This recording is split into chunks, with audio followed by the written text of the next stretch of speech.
Bueno, muchas gracias. Eh, y ahora entramos a la conversación con Andrés sobre su libro Chile Pájaros. Quería preguntarle al público cuánto conocen a Andrés. Mucho, poco, porque yo tengo para saber más o menos. ¿Lo conocen mucho? Mucho, entonces le voy a hacer otra pregunta más compleja entonces. Si ya Son conocen su historia, muchos años, yo creo que muchos años, sí. pero Son- igual 40. Es una gran historia, lo conocen toda la historia entonces. ¿Ah? Las buenas y las malas, en 40 años pasan muchas cosas, po. Entonces, mira, entonces voy a plantear desde mi propio interés, Andrés, porque hay muchas cosas que yo no conozco, las he leído. eh, y te quería preguntar primero, a propósito, la primera etapa de conformarte como ilustrador, si en tu familia había alguien que pintara, ilustrara. eh, bueno, mi padre era pintor, mm, o sea, el trabajo de él era bancario, digamos, pero aficionado a la pintura y siempre estuvo pintando acuarela, óleo, pero más que nada paisaje. Y él un poco cuando se dio cuenta que a mí me gustaba la pintura, digamos, me incentivó, Ten incentivo, ya te sí, me apoyándose. regaló acuarelas. Mira, Bueno, mira qué importante ahí el claro, trabajo de tu papá. y cuando yo salí del colegio, di la prueba. Yo en el colegio era alumno de 4,5, con suerte, digamos. Pero me fue muy bien en la prueba y quedé en todo lo que quería. Entonces, mi primera opción era ser ingeniero químico. Mi hermano mayor era ingeniero mecánico, entonces obviamente yo quería ser ingeniero también. Después la segunda opción era arquitectura y así hacia atrás. Y me acuerdo que mi hermano estaba en la Universidad Técnica en Santiago y, y me acompañó mi papá para matricularme en la técnica. Y cuando llegamos a Cerrillo, o sea, a la estación En la central, estación central, claro. él me dijo, ¿y no prefiere arquitectura? Mira, Y yo le dije, sí, en realidad prefiero. Tomamos una micro, fuimos a Cerrillo, mira. que estaba la escuela de arquitectura en esa época, y estudié arquitectura. Y eso me llevó más hacia el lado, digamos, de la ilustración, porque yo nunca quise ser arquitecto tampoco, pero me dio una formación un poco más técnica, digamos, que era lo que Qué yo atento tu buscaba, papá, qué atento a tus intereses, a tus inquietudes. Sí, sí. siendo que no habíamos conversado nunca. Pero Yo, imagínate, sí, uh, eso es como los papás cachan a sus hijos, uh, eh, porque te podría haber dicho, bueno, sí, una carrera tradicional, como obviamente si tienes la posibilidad, termínala y después dedícate a pintar. claro, Eh, lo que hizo él, digamos. Él pintó toda su vida, pero fue bancario. claro, y ahí hay una cosa, fue bancario, yo quiero decirte algo que a mí siempre me llama la atención, que cuando uno se la juega por completo, las cosas ocurren. Yo creo que tú te la jugaste por completo en la ilustración. Sí, Completo, sí. ¿no? Porque no terminaste arquitectura, No, yo, pero claro, me retiré de arquitectura, hice un tiempo fotografía, pero no era lo mío. Y empecé a ilustrar con la editorial Andrés Bello, me acuerdo. Hice algunas ilustraciones para libros y, y después ya entré a Expedición a Chile, donde me invitaron, digamos, y empecé con la ilustración de naturaleza. ¿y cuándo fue el momento que tú dijiste, sabes que ya claro, están estas cosas, ingeniería química, estas cosas de arquitectura, tenías un papá presente que si bien no conversaban tanto, tu papá yo creo que te está observando siempre para dónde iban tus intereses, y que para él seguramente era mucho más fácil que estudiara ingeniería química o arquitectura por una cuestión de plata. La ilustración es una cosa que hasta hoy día son muy poca la gente que puede vivir de la ilustración. Hoy día han pasado 50 años de que tú empezaste, por lo tanto, menos de la fotografía. eh, ¿Y puedes recordar algún momento que dijiste, "Chuta, si es que me voy a dedicar a esto"? Lo que pasa es que, mira, al entrar a Expedición a Chile, fue un cambio, fue un cambio de modo de vida, modo de enfrentar la vida, porque era un equipo, digamos, que eh, me inculcó, bueno, un amor por la naturaleza que yo tenía, pero de otra forma, como de otra perspectiva.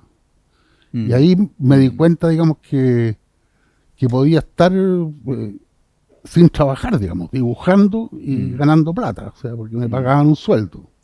mm, mm, Entonces ahí ya, y tuve la suerte, digamos, de que en el momento que terminó la revista, esta que duró, no me acuerdo, 5 o 6 años, mm. retomó la posta Adriana Hoffman y empezamos a hacer los libros de botánica y ya había conocido a Juan Carlos Castilla y a otros biólogos marinos, entonces empecé a trabajar también con la Universidad Católica, tanto en ciencia, ayudando muestreo, en buceo, como en ilustración. Es como si la naturaleza te hubiera hablado y te hubiera llevado. Más Claro, que tú llevar a la claro. naturaleza. El, La naturaleza te pintó de el, alguna el, manera. claro, lo que decía un Rodolfo, creo que era Rodolfo Gajardo, un gran botánico, eh, una vez que estábamos ilustrando árboles, y él decía, no elegimos nosotros ilustrar los árboles nos eligieron para que los ilustráramos, son ellos Mm, los que mandan, mm. digamos. Esas cosas que el pensamiento científico ataca, una parte del pensamiento científico como pensamiento animista, como, o que se da también en los espacios con los pueblos originarios, con lo que se da de manera más fuerte por la discriminación hacia ellos, porque eso los pueblos originarios lo sabían. Sabían el poder del cerro, del agua, de las piedras. Lo sabían los alemanes también, Robert Steiner, seguidor de Goethe, que las piedras tienen una conciencia de trance profundo. Cuando uno se encuentra con una piedra y tú sentís el poder, la antigüedad, la energía que hay ahí, también tiene conciencia. Pero la mente lineal a veces no, la mente científica no alcanza a ver eso. Esos son los límites, son sesgos que generalmente nos producen. Porque cuando tú dices que los pájaros, la naturaleza o el árbol te elige, yo estoy seguro que es así. Tenemos que ser muy egocéntricos, pensar que nosotros manejamos la Claro. existencia, po. Y además te hablan, todo no solamente los seres vivos, como dices tú, las piedras, todo tiene un cierto lenguaje que uno tiene que captarlo, ¿no? O sea, es aprender a usarlo. Por eso Hay yo como siempre digo, los pájaros a uno le hablan, o sea, mm, uno se para en el jardín y puede conversar con ellos, no de la forma, o sea, no le vamos a contar una historia, digamos, pero mm, hay un lenguaje que cuando uno lo aprende o se da cuenta que existe, cambia la visión. mm. Claro, lo que pasa es que la palabra lenguaje está asociado a lengua, a idioma, alfabeto, a grafema, y eso no tiene nada que ver. Las comunicaciones son a otro nivel. O hay un Claro. nivel consciente y hay un nivel inconsciente. Hay un... Alguien habla, hay una persona, Henry James habla del flujo de la conciencia, algo que está siempre ocurriendo. Y en eso, ya ahí no hay forma, seres humanos, pájaros, a veces, da todo lo mismo, está el flujo de la conciencia está ocurriendo. Eh, y en eso, si uno tiene la sensibilidad, yo creo que es un poco, yo creo que lo escribo al principio, y un poco saca esta cosa egoica que uno tiene, el ego que trata de dominar, y puede conectarse en esa posibilidad, uno puede hablar de otra manera con estos otros seres y comprender en otros niveles estas relaciones. Y ahí yo creo que tú los validas porque entiendes que tienen sus propias historias. O sea, Mm. imagínate, yo a veces pienso en el picaflor, en Patagonas Gigas, que viene acá y vuelve a Amazonas. vemos todas las historias que podría contar. ¿Dónde paró? ¿Cómo si uno se va en buena Amazonas se van a Pero, 3 meses, imagínate 3 días? las gaviotas de Franklin, que son, a, a mí me llaman mucho la atención porque por mucho tiempo llegaron el día del cumpleaños de mi nieta.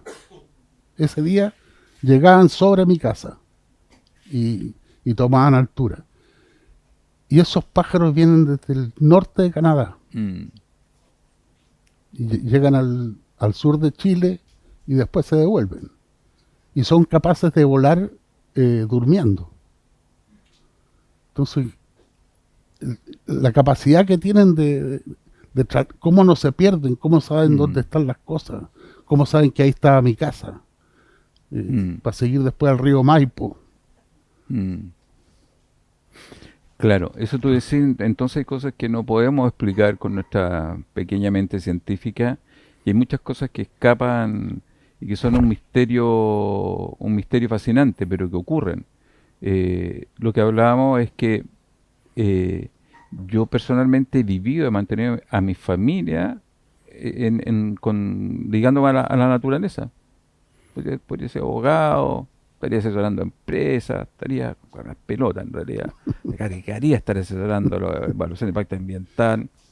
Y te voy a contar también, me tocó representar a Chile, que al final también me da vergüenza representar a Chile en los convenios internacionales, porque siempre éramos los malos del vecindario. Siempre era una lata. Y me pasó en la India, que estábamos representando y nos opusimos a, no sé, a unos parques nacionales. Dije, no, yo ya no puedo representar este país. Y está la gente de Brahma Kumaris, que es un organismo internacional bien importante, que en la India, muy importante, que en la India, y me invitaron ellos, me invitaron a ir a conversar con la gente allá, y ahí se me puso un cambio completo, porque llegamos y estaba meditando al lado de las flores, meditando, y al meditar al lado de las flores, ellos experimentaban que efectivamente la flor crecía más. Habían otras fuerzas que una flor en la cual no se meditaba al lado. Entonces, ahí uno cuando comprende toda esa potencia espiritual que está en otro lado, donde las vacas andan efectivamente y las reconocen por la importancia que tienen porque dan leche a todos los hindúes, tienen otra mirada. Los monos andan sueltos, a un budista no se le ocurriría atacar ninguna especie viva. eh, Claro, entonces hay otras miradas, y esas otras miradas también están en los pueblos originarios. El habla de la tierra, eso es lo que significa Mapuzugún, po. Mapuzugún, que es el nombre del idioma mapuche, es el ¿No? habla de la tierra. Es lo que habla la tierra, es cómo habla, cómo te habla a través de la... Y está acá, y está en una zona que quieren poner en estado de sitio. Entonces, no hay una... Los mapuches no quieren la tierra como para hacer la difunda y la plantar, quieren la tierra porque ahí se hace el hombre, ahí se hace la mujer, ahí se hacen los niños. En la tierra se hace eso. Eh, Esas son las comprensiones y las luchas que tenemos, digamos, de relato. Y con tu libro, bueno, volvemos al relato de las aves, que además son muy entretenidas las aves. Yo creo que Sí. son muy atractivas. Yo decía, pero ¿cómo este pájaro chico viene para acá, se acerca, te mira, te cacha, y después se vuela? Eh, eh, entonces, bueno, para seguir un poco había otra cosa que yo venía pensando, estaba viendo ahora con GPT Chat y todo lo que está pasando con la inteligencia artificial, que efectivamente tú le pones unos prompts, se llama, unos prompts que son, le pones 3 palabras y le decís, hazme una águila ilustrada. Aparece en 30 segundos una águila ilustrada perfecta. Mm. Perfecta, perfecta. Entonces, quería preguntarte, ¿cuál es tu técnica? ¿Cómo trabajas? ¿Tú trabajas en acuarela? ¿Trabajas en digital? ¿Cómo lo estás haciendo? Las dos cosas. O sea, yo estos pájaros los empecé en digital. Eh, ¿En digital significa que dibujas claro, se dibuja con una tablilla. en una tablilla?